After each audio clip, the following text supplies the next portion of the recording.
This is a dilemma that a lot of my friends face when they visit Singapore. Unless like you hurry through everything and you're like, I want to see, I want to see, I want to see. They're like, no, all our plans are ruined. Vegetarian food. There are very heavy fines if you break any rules. Hello and welcome. Hi, I'm Satshya. Welcome to my YouTube channel. I don't know if you know, but I've been living in Singapore for the past 1.5 years now. And during this time, I've had a lot of friends and family visit me, and I've gone through the entire process of helping them plan their trip, visa, what to pack, etc. All of these details.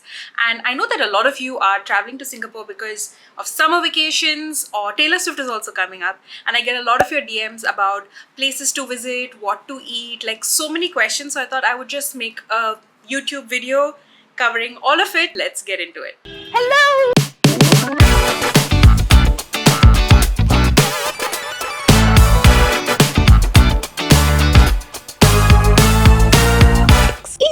So first things first, visa. You do need a visa to travel to Singapore if you have an Indian passport, and you can apply for a passport only 30 days before your travel. So say for example, you're coming on the 1st of April, only after 1st March you can apply, and don't get worried because it comes pretty soon. The process is very smooth. My friends, my parents who have applied for their visas, they got it within like 4 days to max within a week. But the thing is, if you do not have someone in the country who is a PR or a citizen, then you have to apply through an agent to get a Singapore visa. You cannot apply it by yourself through the website. That is not allowed.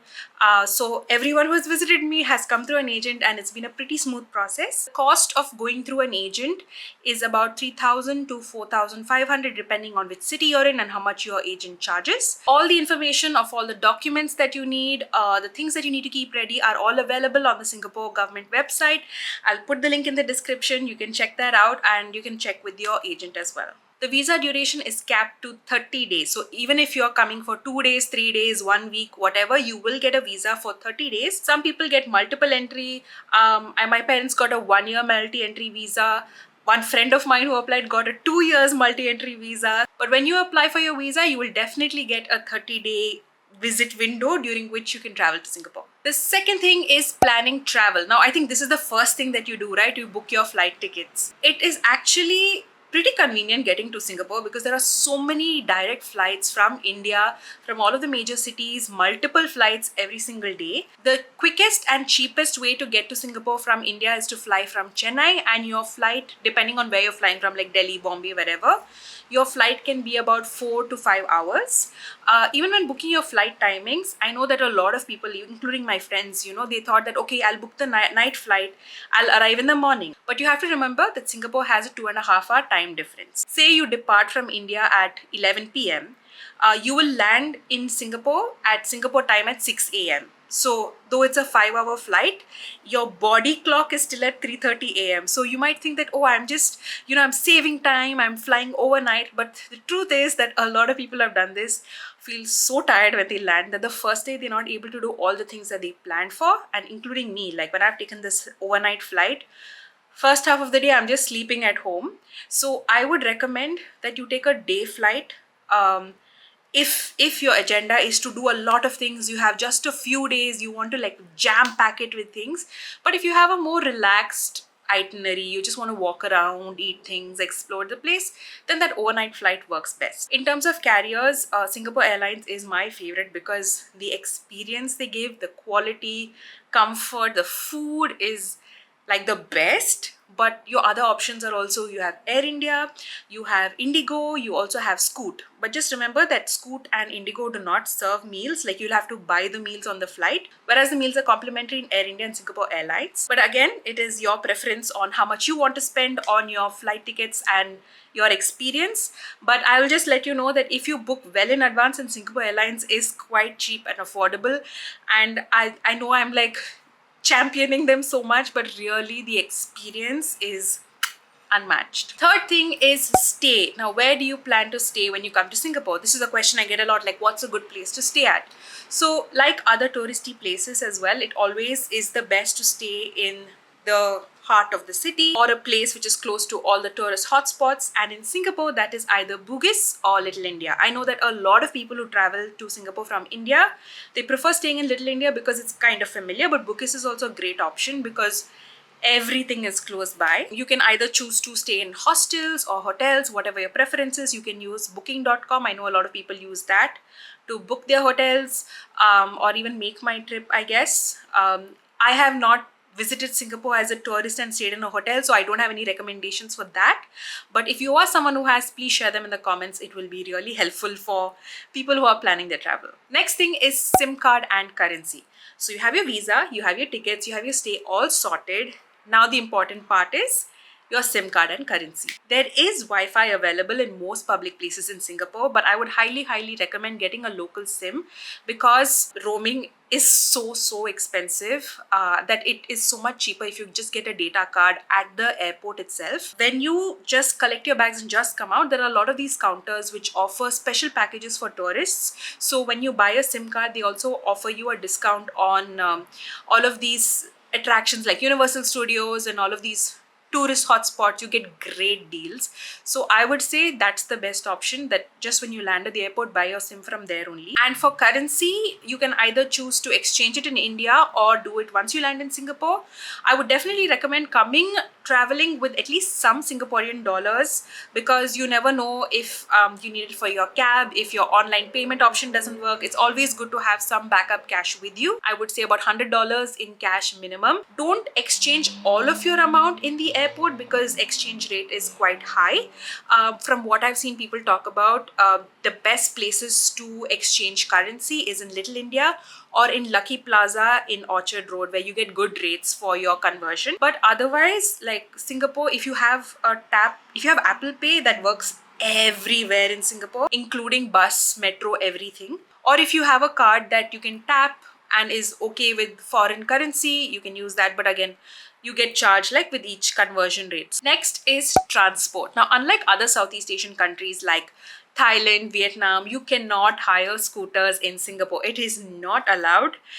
You will barely see scooters actually. But the best way to get around is to use public transport. Public transport in Singapore is excellent. Okay, there are so many buses. It's extremely well connected. The metro, MRT it's called, is connected all over. You can get to any place you want within half an hour, max 45 minutes. It's amazing. The best thing you can do is get a card called a Easy Link card. You get this at the airport. One of my friends got it and was telling me how amazing it was for his week in Singapore. He was able to travel everywhere. It's a card that you can use to just tap in and tap out when you enter the metro, the bus, wherever. So super convenient. The other option, of course, is cabs. There is no Ola or Uber in Singapore. You instead have two other apps called Grab and Gojek. Download these two apps. They are really helpful. They work exactly like Ola or Uber. You just have to put your location and you'll get a cab immediately. There are also local taxis. You will be able to identify them because they'll have a signboard on top with a green, some words on it if it's available, or if someone is already inside, it will be red on top.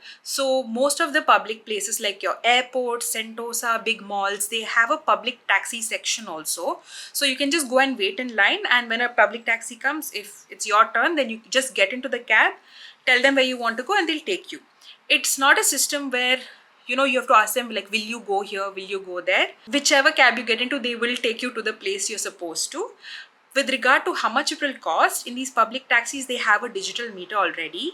So sometimes there's a surge. If it's like after 11 p.m. to 6 a.m., there's a surge cost. But otherwise, it's a regular fare, and you can see the amount increasing in the meter as you're traveling. So it's very transparent.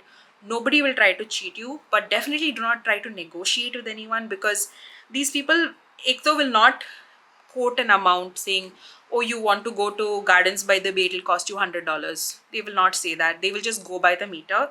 Just pay what is on the meter because it's very transparent. Nobody will try to cheat you. That's like one thing you can be assured in Singapore is the chances of someone duping you or cheating you is so low, especially in matters of public transport, etc. Because there are very strict rules about people who try to cheat you. You can immediately call the police and complain also. So yeah, don't worry about that at all.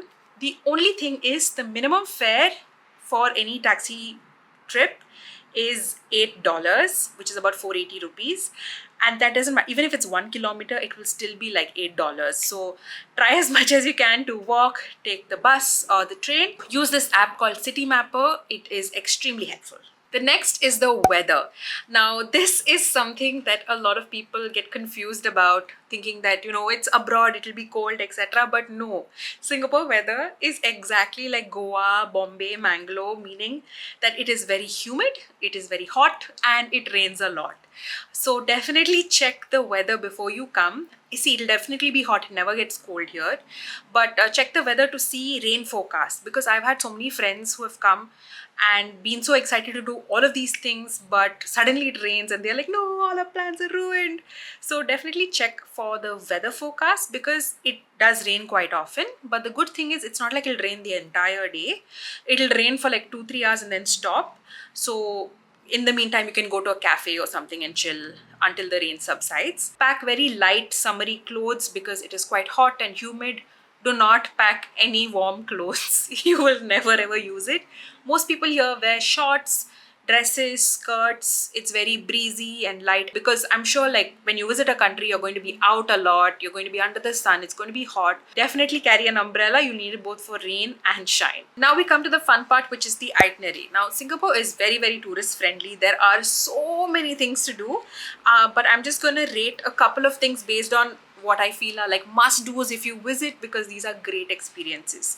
The first is Universal Studios. This will take an entire day, but it is so much fun. There are roller coaster rides, there's great food, the Shrek show, and there was like this Disney castle and a Pharaoh's tomb. There are so many fun things to do, and especially if you come with kids, like little older kids who can ride the roller coasters, the entire day can be spent here and it is so much fun.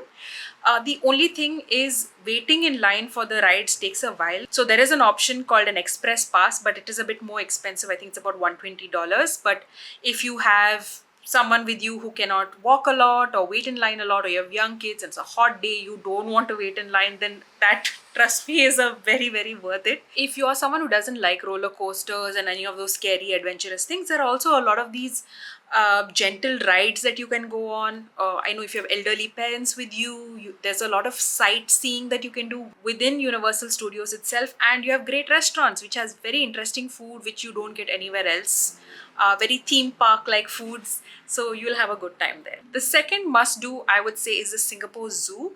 Whichever age group you're traveling with, everyone will love this, because it's a very open concept kind of zoo. Earlier, the zoos I've been to have had like, those chain link fences. So from far only something you see, some animal, you can barely see them. But here, everything is open. You can see like giraffes like so close to you, lions, tigers, animals from all across the world. It's very, very, very well maintained, and it's quite big. You will need like like almost half a day, more than half a day, to see everything in the zoo.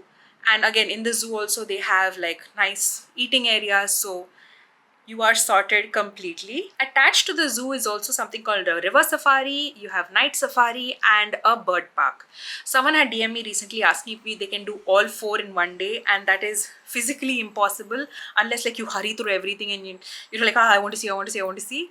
I would suggest that if you have only one day for this zoo stuff, then do Singapore Zoo in the morning, and then you can, the second half, maybe you can do the bird park, because that's also really beautiful.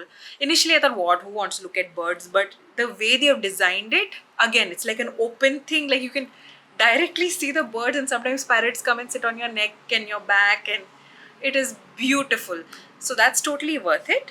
But if you want to do something different, you can try the night safari also. The possibilities are endless, but definitely try to have a look at the zoo, because it is a wonderful experience. The other things to do in Singapore, of course, depends on what kind of trip you're having. If you are someone who's traveling with kids, then Art and Science Museum is very nice. Museum of Ice Cream, they'll have a lot of fun. There are two apps that you can check out. They are called Headout and Klook. Just download these two apps and you can see all the activities that are happening. So sometimes it's like trampoline parks, there are some free activities, most of them are paid, and both of these apps usually have some offers going on, like bundle offers also, so you'll get a great deal on there. So you can check that out, not only to buy your tickets but also to plan and explore other fun, cool things that are happening around Singapore. If you love culture and food, then Chinatown and Little India are great places to visit. Of course, Little India is very similar to India. If you're coming from India itself, you'll feel like I've come all the way to see something I've already seen. But Chinatown is really, really beautiful, and the food there is so unique and interesting. Definitely give it a shot. If you have any other questions about places to visit, leave them in the comments. I'll try to answer it, or I'll make a whole other video on it as well if it's helpful. Next thing is rules. Now, there is a running joke that Singapore is a fine city, and this is because there are very heavy fines if you break any rules. One of the major things to keep an eye out for is not littering. Singapore is an extremely clean country, so any trash that you have, don't be tempted to drop it like this thinking nobody will see it. Everybody will see it. They'll take a picture and put it on Facebook. So just, there are tons of dustbins everywhere, so you can just deposit your trash there. There's a left lane courtesy, which is very common here. So not just while driving, but also if you're walking on the footpath, stay on the left side. On an escalator, stay on the left side. That's just how the system is here, and so it's just easier to walk around if you're on the left side. Like, things are more organized that way. And of course, you cannot just cross the road anywhere. You have to wait for the green light to come, unless you have a sign like this, and this shows it's a pedestrian crossing, so it's your right of way. But otherwise, if it's at a traffic light, if you see people waiting, just wait with them and just follow them where they go. Like, that's I've realized is the best way to understand the system in a new country. And yes, don't carry large quantities of chewing gum when you're traveling to Singapore, because it will be flagged by custom agents. And yes, it is true, you will not find any chewing gum in any shop in Singapore. The next thing is nightlife. Now, one thing that surprises a lot of people in Singapore is how early restaurants close. So most restaurants, they take their last order by 9:30 and they close by 10, max 10:30. If you are someone who was thinking that it's going to be a party all night long everywhere, no, that doesn't happen. In touristy areas like Robertson Quay and Clarke Quay, etc., restaurants do stay open until very late at night. But in most regular restaurants across the country, they close pretty early. So if you are planning dinner plans anywhere, make sure you Google the place and the restaurant to just see their timings. As much as you can, try to reserve a table in advance. You just have to go onto this website called Chope, CHOPE, where you reserve a table, because most restaurants go by reservations. Otherwise, you have to stand in line for a long time to get a table. So that's the most efficient way to go about it. And the last thing is vegetarian food. This is a dilemma that a lot of my friends face when they visit Singapore, and if they are vegetarian, they feel like there are no options at all. It's very difficult to find vegetarian food, but do get vegetarian food in Singapore. It is definitely a lot more accessible than other places like Vietnam. However, your options are quite limited. Also depends on what kind of vegetarian you are. I know some people are just completely no meat, no eggs. Some people eat eggs, some people eat fish, some people are okay if like there's chicken broth in the soup and the rest is all vegetarian. So, or what you can do, the best practice is to always ask the restaurant about the dish that they are serving you. If you can be very specific about your dietary needs, then they will be able to help you find the best dish for yourself. I have a few places that I've been to which are quite nice. Green Dot is an excellent vegan chain. They make very good local food, like their vegan laksa is really, really nice. And everything on their menu is vegetarian. So if you want to try like local flavors but vegetarian, definitely give Green Dot a shot. There's also this place called the Boneless Kitchen, and if you want a very nice fine dining night out with your partner, then try this place called Joy. I'd made a video about it. I will link it here. You can check it out for their entire course and what it's like. There is this website which has a nice list of vegetarian restaurants serving like Korean food, Japanese food, all of these things. So I'll link it again in the description. You can check it out. And most hawker stalls also have at least one vegetarian stall with them. Just ask people in advance, because sometimes it says, okay, like vegetarian rice, but there'll be like chicken on the side. But the main thing why it's called vegetarian rice is because there is a lot of vegetables and rice. So just clarify all that in advance. But one thing I would say is definitely keep an open mind when you come here. I know that the food is like new or different and you might feel like, oh, let me just eat Indian food only. But Singapore has excellent food, like the best of Korean, Japanese, French, Italian, all of these things. They have vegetarian options also. So don't just like stick to Indian food in Little India, because there are so many great foods out here in Singapore to experience. And I hope you have a fantastic trip when you come here. If you have any other questions, please let me know in the comments. I'm happy to answer it. And yeah, I hope you have a fantastic week ahead. If you haven't subscribed, please do. Okay, bye.